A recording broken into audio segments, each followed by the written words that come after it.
Yeah. Then it Yeah, if it stops, it's like, what's happened? Well, I never could stand there, even when I was a kid, silence, Yeah. complete silence. Mm-hmm. You know, so I always like to hear something. Whether I usually just leave Yeah. the NPR on all day. Yeah. It drives a lot of people crazy. Al was like that. He always had the TV on or something, and You know, I just never like silence when it comes to trying to, you know, do your normal routines, even in an office. I like to have some kind of stuff going. All right, do you get questions? I did get the questions. Yeah, I've looked at them, and hopefully I can answer them. I do have I have some focus issues right now. Okay. So if I lose focus, It's all right. it's just stress. It's all right. Well, we'll just start from the top. Okay. Just tell us your name, or tell us. Okay. Tell me your name, and how did you come to start researching Cora Wilson Stewart? My name is Yvonne Baldwin, and I started my research on Cora Wilson Stewart when I was in graduate school. I needed to do some original research in the special collections at the University of Kentucky. And we had about a week to narrow our focus and come up with some ideas. And most of the people in the group had 3 or 4 potential topics, and I only had one. The minute I saw that they had the Cora Wilson Stewart papers, I felt immediately drawn to it, and there's a fly in here, shit. It just went right to my eye. Right on your eye, I saw it. A little editing maybe will take that away. We'll cut it out. Yeah. And I shouldn't be using profanity on videotape. No. We'll cut that out. Yeah, cut that out. So I chose Cora Wilson Stewart because I needed and wanted to do a topic on women. I felt as a historian that that topic was sadly in need of research, but it was also a local topic, and I liked that idea. I liked being able to do something that originated, or a person that originated in the community in which I was living. I felt that there would be tremendous local interest, and even then I was interested in doing oral history, and so I was hopeful that I could find some of her descendants to interview. So there were many reasons for choosing it, but particularly the local focus, the availability of the papers that had not been mined by a historian, and then the fact that I was just totally into the idea of doing a women's history topic. Okay. All right, so who was Cora Wilson Stewart for someone who would have no idea who she was? And what role did she play in the Kentucky education system? She was initially a school marm. In those days, it was not a profession. In fact, it was hardly a career for women, but it was a job for women. And so when she started out in a one-room school as a school teacher. But she was politically well connected. Her family were involved in politics. Most of her brothers and her parents had been involved in local political affairs. And so she was a well-connected woman who wanted to make not only the place where she lived better, but the whole idea of education in general better. I think being in a one-room school and seeing the diverse nature of that kind of student body and the families from which they came, the poverty in which they lived, made her realize that something needed to be done. And she grew up in a family that valued education and saw it as a potential answer to some of the social and economic problems that plagued the region. So she's a natural-born almost reformer, a Christian woman. She was a member of the Christian Church, Disciples of Christ. And that's one of the more activist religious organizations, for lack of a better word, churches. And so the church was involved in community improvement through education, and she came to that very naturally. What role, if any, did Cora Wilson Stewart have at the Morehead Normal School?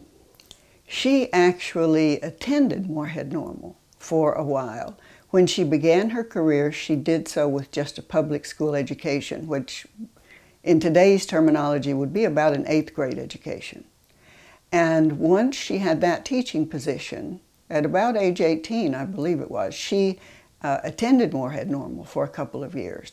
She got her teaching certificate from Morehead Normal, And then she went to, it's a national normal school in Ohio. She attended that between school sessions. Her main connection, though, I think, to Morehead Normal is the fact that her family was connected to all of the people who were involved in Morehead Normal at the time. In all of her papers, her diaries, she refers to Frank Button as Brother Button. She was very close to him. He was a mentor and a friend to her. And he encouraged her, I think, in her thinking and the development of her thinking, of using education as a tool, a vehicle for making the region better. So how long did Cora Wilson Stewart serve as an educator?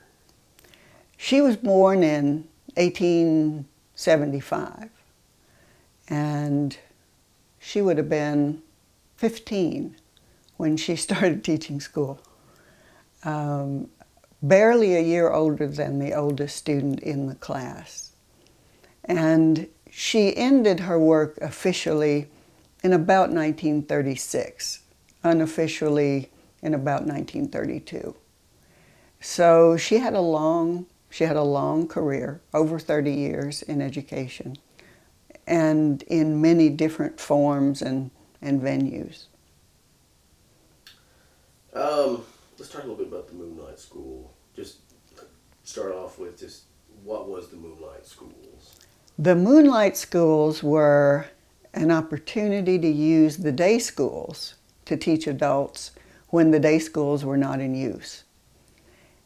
When she became superintendent of schools, Cora Wilson Stewart realized that in her community in particular, there were hundreds of people who really wanted to know the basics of reading and writing. And she served as a literate interpreter. People would bring things to her to read, and so she would read them for her friends, neighbors, strangers. Letters from home, or letters to home from students who were, from children who were living away, those kinds of things. And she just saw the need. In addition, people in her day were intricately and intimately connected to their faith. And their faith was largely Protestant in this region in particular. And so the people wanted to be able to read their Bibles. And that was a critical need. In addition, she believed, and her schools showed, that if they could learn more about the techniques of farming, about health matters, about just life in general in the sort of middle-class world, that they could be more successful as individuals, as parents, as whatever. And so that was kind of how, that was the seed for the Moonlight Schools.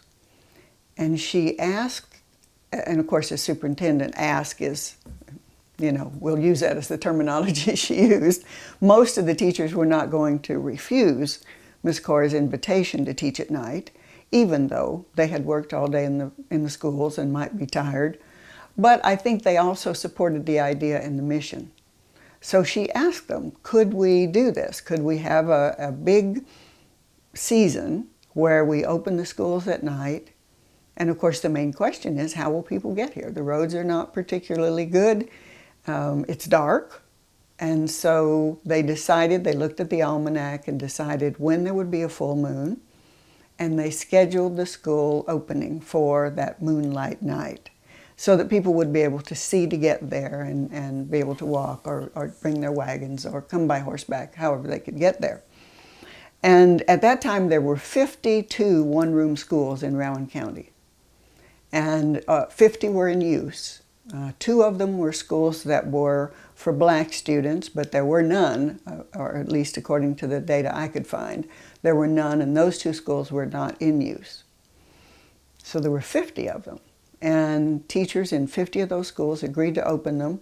It was just after, I guess it was Labor Day or around that time in 1911.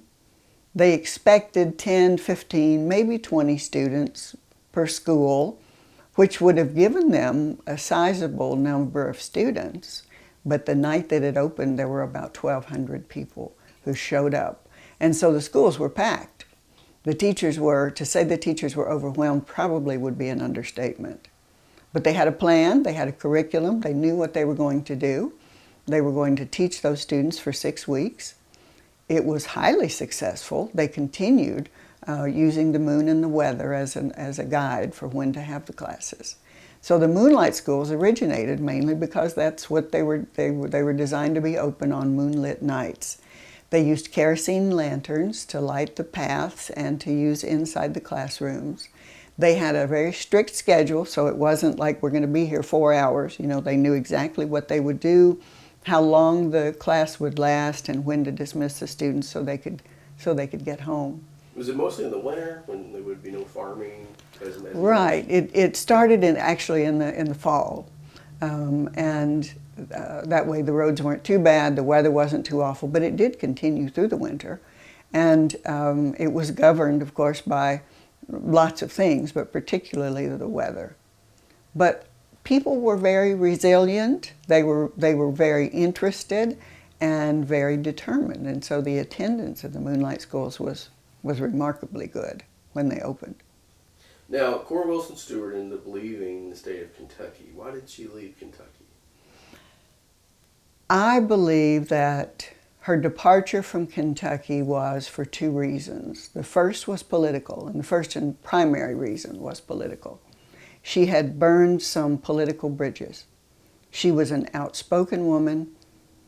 She believed that the politicians had not followed through on the promises they had made to her. And she was right, they had not. But she also could kind of see the fact that she could only go so far with volunteers and no money. And she had raised a lot of money, but of course, you know, the Great Depression was happening, the economy nationwide had collapsed, the federal government was less and less likely to provide any support for literacy efforts, even though, ironically, during the Roosevelt administration and the approach to the Depression, they did reinvent the Moonlight Schools using different terminology.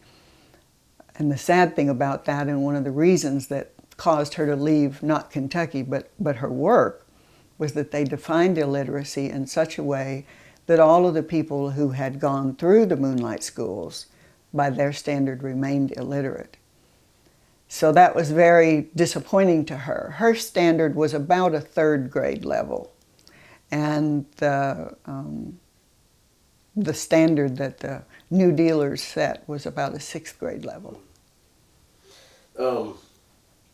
During her lifetime, did Cora Wilson Stewart ever realize the role that she played in helping so many? That's an interesting question and one that has 2 answers. One of the reasons that I chose Cora was that historians, the few people who had written about her, said she over-promoted herself and her role in ending illiteracy. And she did not end illiteracy. And my response to that was, duh.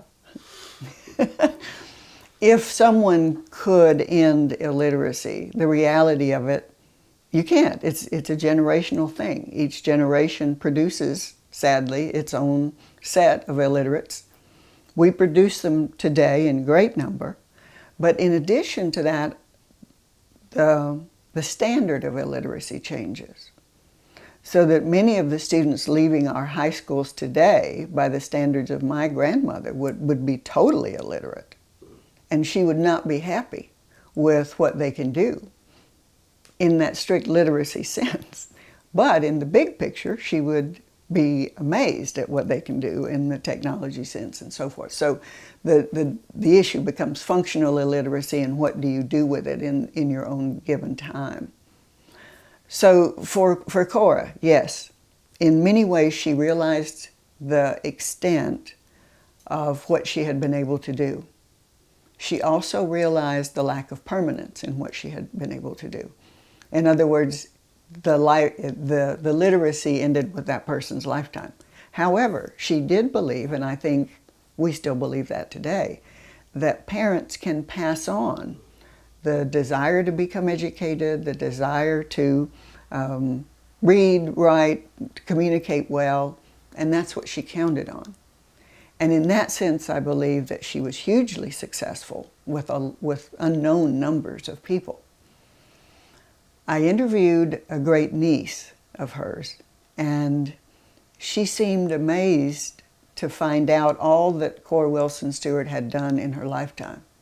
And I showed her the awards she had won. I talked to her about the presidents that she had known, the national political figures with whom she had associated, and she was amazed by that. She said, I always thought she was just a little bit taken with her own success, had delusions of grandeur, I think is the way she put it.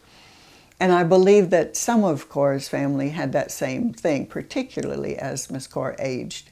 She's not really quite as good as she thought she was. So it's almost an unanswerable question. There's a great deal of nuance to that. In order to be successful, she had to promote her own success. She had to make people believe that they could make an amazing change just by teaching people to read and write. And so perhaps in that arena, overstating the outcome has diminished the way some people look at her.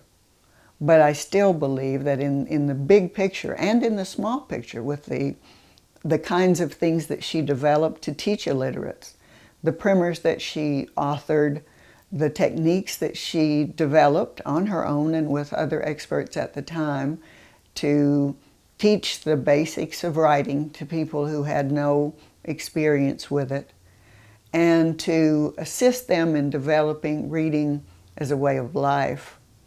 Really, it was an enduring legacy, particularly in rural areas. And that's where she had her most success, and that was her venue. There were night schools in most cities up east, but in rural areas, really nothing existed to deal with those that had not made it through the public schools for whatever reason. Well, I imagine it was a great deal being a female in that role as well. It was. In that era. It was. She was the first female school superintendent in Rowan County, one of only a few in Kentucky. And she networked with those other female school superintendents. They became very close. They attended conferences together. They networked and they planned. And as the Moonlight Schools expanded across the state, she relied on those connections to see that those schools were going to run and operate. So she used the network of female reformers, educators, very, very well to make her crusade help it to spread. A lot of folks think that the Moonlight School on First Street next to the KCTM building was the Moonlight School, the singular Moonlight School. Yeah. How many schools were there, and where were they located in the county? In Rowan, there were 50 operational schools, and they were placed at kind of strategic places in communities and along the roads in Rowan County. I think maybe it's gone now, but there was until a year or two one small school still that you could still drive by, and that is out on Island Fork Road. And a family bought that little schoolhouse many years ago, and so it's on private family property, and they used it as a meeting place. Every year on Memorial Day they would come and have picnics and meet there, so you could always see, and it was very small. But those schools were all over the county.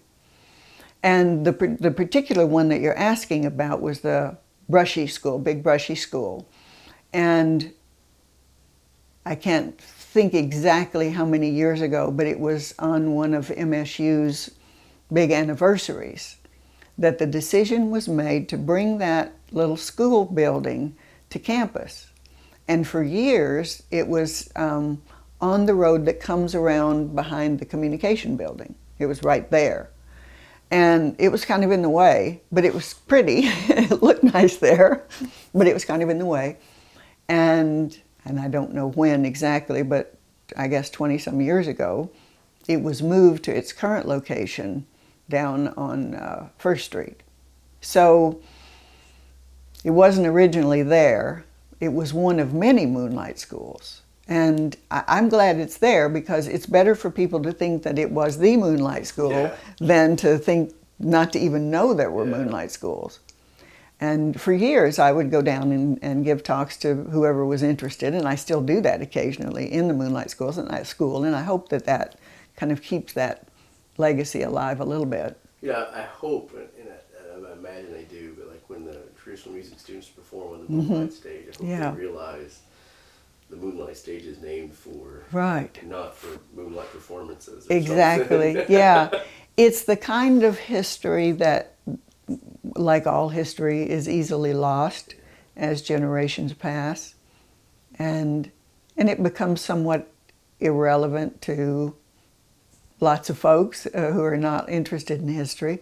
But I do think in terms of what she did, it sort of put Morehead and Morehead Normal and Morehead education in particular in the national spotlight.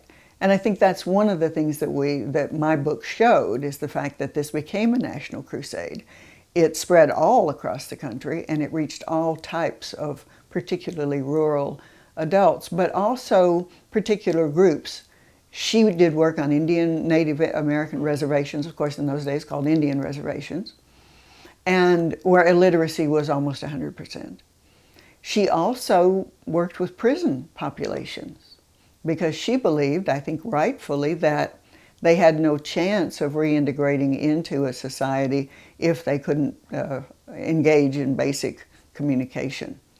And she developed primers for them so that the prison population had something to read and to work with. She was innovative in the fact that she did not believe you wanted to teach adults with children's material, that was condescending and did not pique their interest. So I think that's a critical part of what she did. It's interesting, especially with the Native American reservations. Yeah. You've written papers, published books. I didn't know if you published one or two. I have one book on Cora Wilson Stewart. I have another book that I have started and probably is halfway finished, but it's on the Vietnam War. Okay. Did you feel a particular connection to her work after you started doing the research and especially after you started getting the book out there? I really did. I think I would have to say my connection was rather immediate. The moment I started reading about her, I was taken with the fact that she was so energetic, she was so determined, but that she was so amazingly successful given what little she had to work with. In basically a typewriter and trains for travel, and of course the telephone at that time. But it was very difficult for her. So I was drawn to her resilience, I was drawn to her determination, but I was also drawn to the story of how women worked together through the churches, through social and political and other kinds of organizations to bring about real change. I think there's an important message there because I believe that we have turned too far to expecting government to handle all change. And we have created a situation, I believe, in which politicians are almost stuck. And so they devolve to this idea of protecting family values, whatever that might mean, because the tasks before them are so huge and so multifaceted that there's virtually little that they can say. So I think, you know, an important element of that, of her struggle, is that even though it's about a social problem that existed at the turn of the 20th century, the way that she approached it, the solutions that she developed and experimented with, have broad applicability, not only for her time, but for ours as well. That's a good point. You know, once the government started having their hand in education, it seemed like people thought it was just a grand machine, the government that controls everything. Right. They'll make all the decisions, so we don't have to worry about it. And interestingly, she that fear existed in her time and place. They did not want the government to make decisions. They wanted to make their own decisions. As obviously as the outcomes of education changed, and the professionalization of education grew, it became obvious that we did need some sort of national, at least thinking on the ideas and ideals of education. But it's a slippery slope. That is for sure. I'm so glad you joined us, Miss Kitty. She's only visiting. She used to belong to me, and now she belongs to a friend. But She came back to see you. she came back to see me. Yeah, I had to turn her over after Alan died. She couldn't adjust to him being gone. Really? That's interesting. She cried. She'd go sit on the steps outside his room, and Cats are interesting creatures. yeah, she was very attached to him, and she sat with him while he was sick. So she's going to check us out. Yeah. What's up? All right, as a historian, how do you think Cora Wilson Stewart and the whole Moonlight School movement will be remembered in, say, 50 years? I hope that it will be remembered in 50 years, and I believe that